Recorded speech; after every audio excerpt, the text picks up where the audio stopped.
પર્યાવરણની જાળવણી માટે માહી ડેરીએ વધુ એક આવકારદાયક પગલું ભરીને અન્યોને નવો રાહ ચીંધ્યો છે. ભાવનગરથી સુરત સમુદ્ર માર્ગે કાચું દૂધ મોકલવાનો ઐતિહાસિક નિર્ણય લીધો છે. ભાવનગરની માહી ડેરી દ્વારા ભાવનગરથી હજીરા 30,000 લીટર દૂધ ભરેલા પ્રથમ ટેન્કરને ઘોઘા રો ફેરી સર્વિસ ખાતેથી હજીરા જવા પ્રસ્થાન કરાવાયું હતું. નેશનલ ડેરી ડેવલપમેન્ટ બોર્ડના ચેરમેન તેમજ એમડી સહિત અન્ય પદાધિકારીઓ ઉપસ્થિત રહ્યા હતા. સમુદ્ર માર્ગે દૂધના પરિવહન અને તેનાથી થનારા ફાયદા વિશેની જાણકારી એનડીડીબીના ચેરમેન ડોક્ટર મિનેશ શાહે આપી હતી. આ તકે માહી ડેરી દૂધ સહિત તમામ પ્રોડક્ટ પશુદાણ પ્રદર્શિત કરવામાં આવ્યા હતા. જે છે અમારી મોટાભાગની ડિમાન્ડ મુંબઈ માર્કેટ ને દક્ષિણના માર્કેટમાં છે. એટલે માહી આજે તમે જોશો તો લગભગ સૌરાષ્ટ્રના 11 જિલ્લાઓમાં અને કચ્છની સાથે બધેથી જ દૂધ એકત્ર કરી રહી છે. 2,500થી વધારે ગામડાઓ છે. 1,25,000 જેવા મેમ્બર દૂધ આપી રહ્યા છે આજે.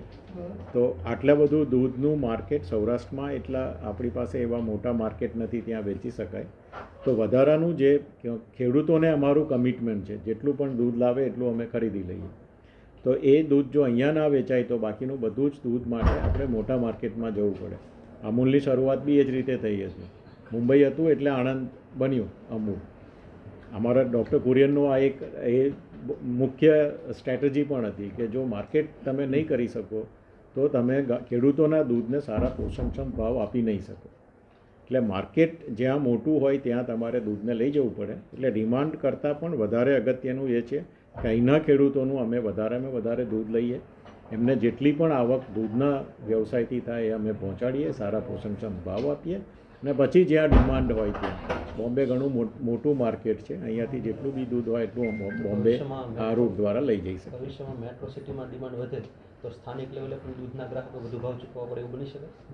એટલે જ ને, જો તમારે સ્થાનિક લેવલે પશુપાલકોને દૂધ વધારે ભાવ આપવા હોય તો તમારે નવા માર્કેટ જોવા પડે.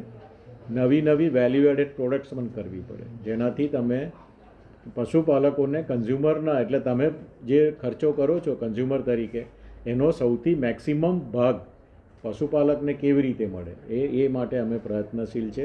અમે આજે પણ લગભગ 80% કન્ઝ્યુમર રૂપીના પાછા પશુપાલકને પાછા આપીએ છીએ. દુનિયામાં ક્યાંય આવી વ્યવસ્થા નથી જ્યાં તમે ₹1 કન્ઝ્યુમર ખર્ચે તો 80 પૈસા તમે પ્રોડ્યુસરને પાછા આપો. એ આપણા ડેરીની જે ઇન્ડિયાની ડેરી મોડલ ડેવલપ થયું છે એની ખાસિયત છે અને એ જ મોડલ લઈને અમે આગળ વધી રહ્યા.